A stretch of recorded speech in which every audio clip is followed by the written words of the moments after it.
What's up guys? You already know what it is. We're installing STAIRTECH stair tread covers by Home Depot. This is part 2. Let's go.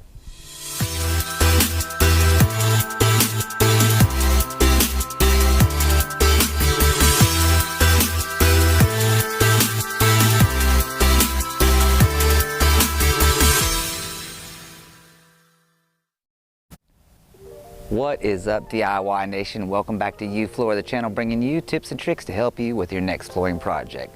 And today we are doing part 2 of our STAIRTECH stair tread covers by Home Depot.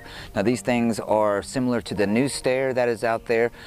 Even Lowe's has their own version of it. You can find some of these just about anywhere that sells flooring or stair products. You can find this style, and it is the one that mimics the 1-inch tread with the cove base that's already attached to it. I have a couple tips that we showed you in part 1 of how to scribe it using cardboard and hot glue if your walls are out of square. And on this video we're going to show you how to scribe the sides if your walls are a little bit coped or a little bit warped, or if they're just curvy like an S. Anyway, I got a tip for you to help you with that one. So I don't want to waste any time. Basically, you guys seen how we put these things together in part 1, and this is just a small short video to show you what they look like in the end and to give you a couple more tips wrapping it up here in part 2. So let's jump right back into the video and pick up where we left off.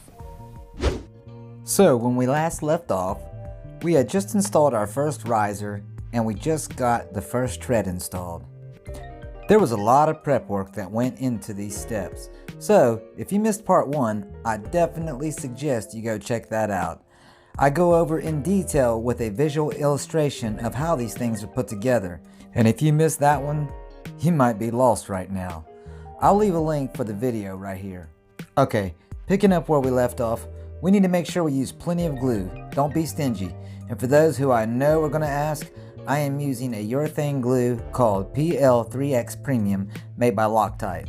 It's very strong. I'll leave a link in the description for easy access. Anyway, after the glue, I put 2 nails in the front and 3, sometimes 4 in the back.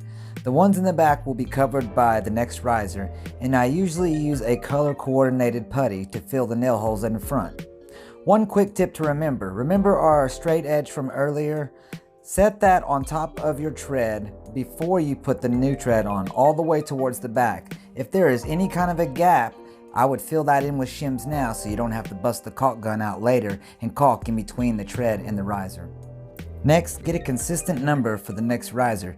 Here we had 6 3/4 on one side and 6 5/8 on the other side. In this case, I always go with the large number. That way the tread is being fully supported all the way across the front. 6 3/4. And now is when I like to install my spacer. Again, the speed square makes a great tool to make sure you are square all the way across. You can always tweak it if needed.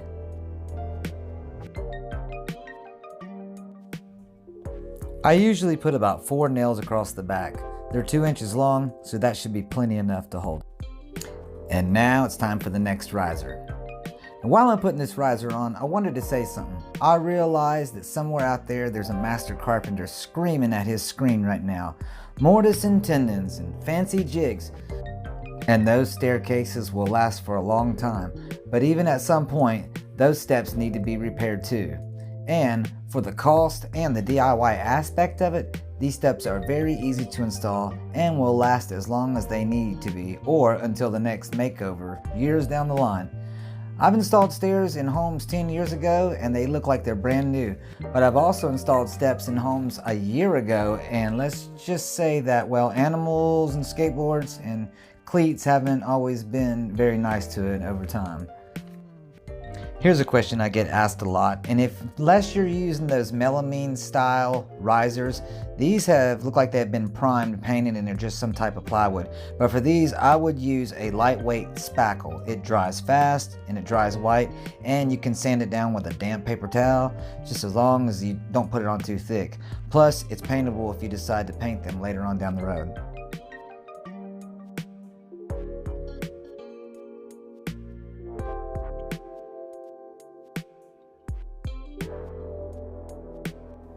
And as I work my way up, I like to add a few dabs of glue on the back of the riser and then That minimizes the amount of nails I have to put to the front.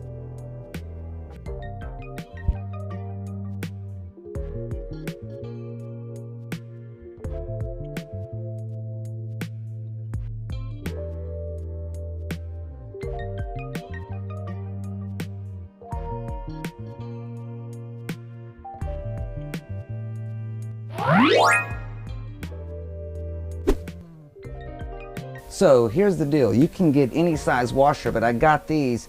They're very, very big. I got them actually to go underneath my cymbals and stuff on my drum set. But as you can see, the hole is somewhat about like 1/4 of an inch, and the whole thing is somewhere around 1.5 inches. So it's got 1/2 inch of diameter around it. So that is perfect for setting up against the wall, sticking your pencil inside that and scribing it. If you're going up against a rock fireplace, if you're going against your walls with these stairs like that, or if you're going around any kind of trim or something like that when you're trying to make these cuts. You can use this for just about anything, but anyway, that's the deal right there. I'm going to show you a real life situation of how I did this on the job. I didn't use it all the way up, but just as demonstration purposes, I did it so you guys can see how it works. All right, here you go.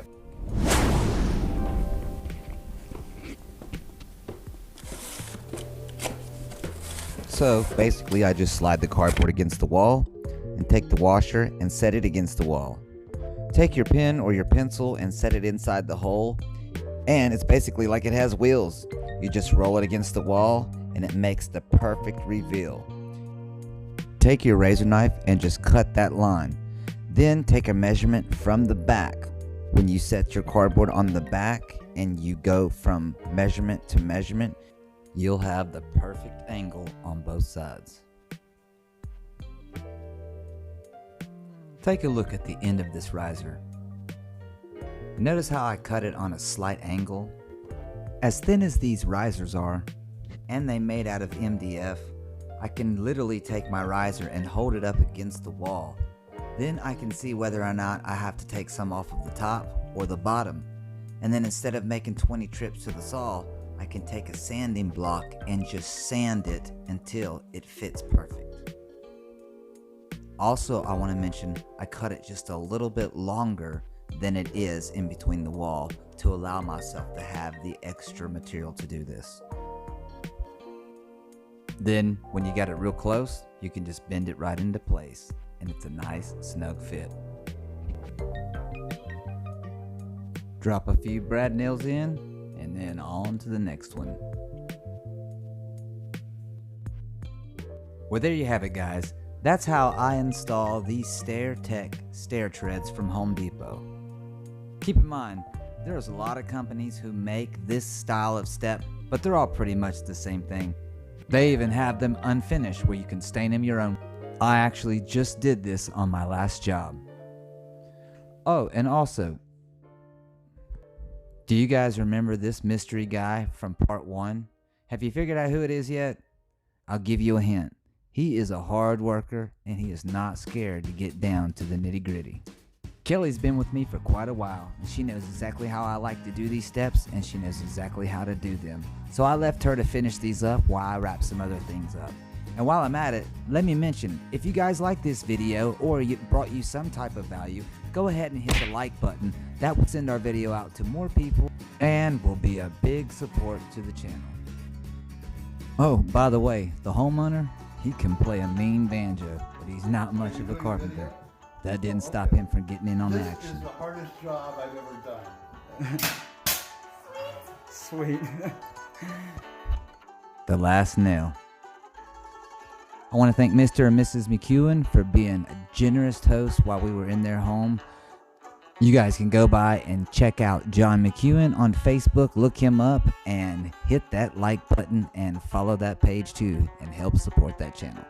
And as far as my channel goes, you can also hit the subscribe button over here and turn on notifications so you can be notified when I put out more videos. And that's going to wrap it up for this one, guys. I hope you enjoyed it. Until next time, don't forget, take care, stay safe. Peace.